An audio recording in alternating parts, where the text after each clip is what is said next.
Hey guys, if you're watching this, there's a good chance you're about to go on tour with the drum corps this summer, or maybe you just like seeing my face.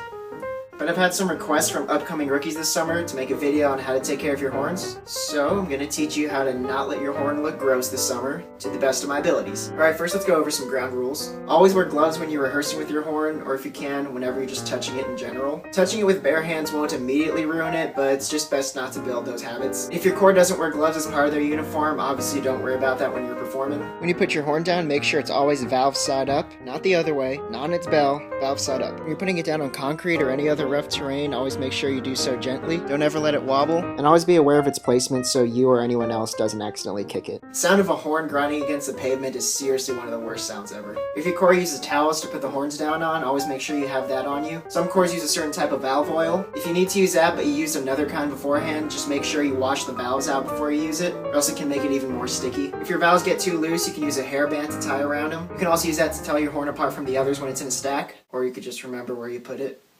Really, everything else is just common sense. Okay, let's go over horn polishing now. The way I'm going to do it is a pretty quick one, the kind you do normally before you leave for a show. To polish my horn, I use Wright Silver Cream, and this cloth that the nice people at Yamaha gave us last summer.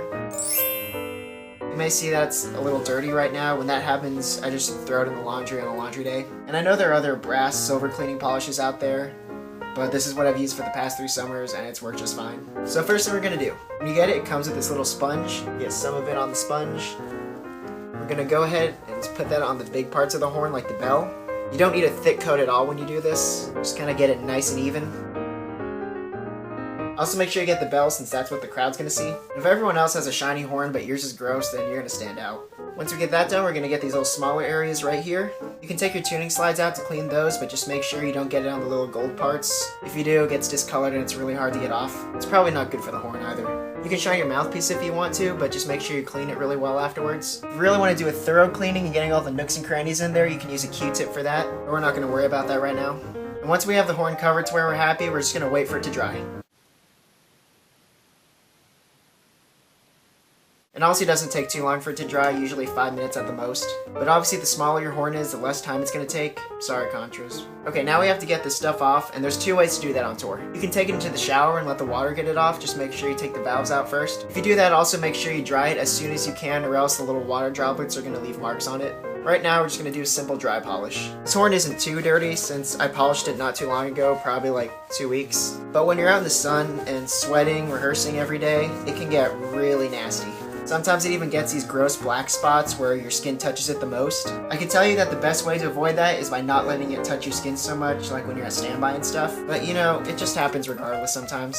I've heard there are some products that take it off almost immediately, but when it happens to me, I just use this polish and scrub the heck out of it. It takes a lot of elbow grease and a lot of time, but it works. And once you scrub it off, if it comes back, it's a lot easier to get off. To clean your slides out and stuff, these long brushes work really well. Just bring them in the shower with you. Of course, you use these to clean your mouthpiece with. There we go. It's a nice shiny horn right there.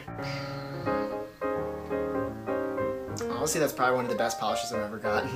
But yeah, those are the basics of taking care of your horn. If you have any questions about these things on tour, just ask a vet. Preferably the one with the consistently shiniest horn. But always remember, clean horn, clean show. Thanks for checking out this video, you guys. I hope it was insightful. If you're a vet and you have any other tips about taking care of your horn, feel free to leave those in the comments. Wristbands are still for sale, $6 including shipping. If you're interested, message me at jdfunkcore@gmail.com to order yours. And now this next coming video is actually going to be one that I've meant to do for a while. It's going to be the first JD Funkcore Q&A. So if you have any questions that you'd like to ask me, you can leave them in the comments, you can post them on Facebook, or you can tweet them at me. Try to answer as many of them as best as I can. Till then, I will see you guys later.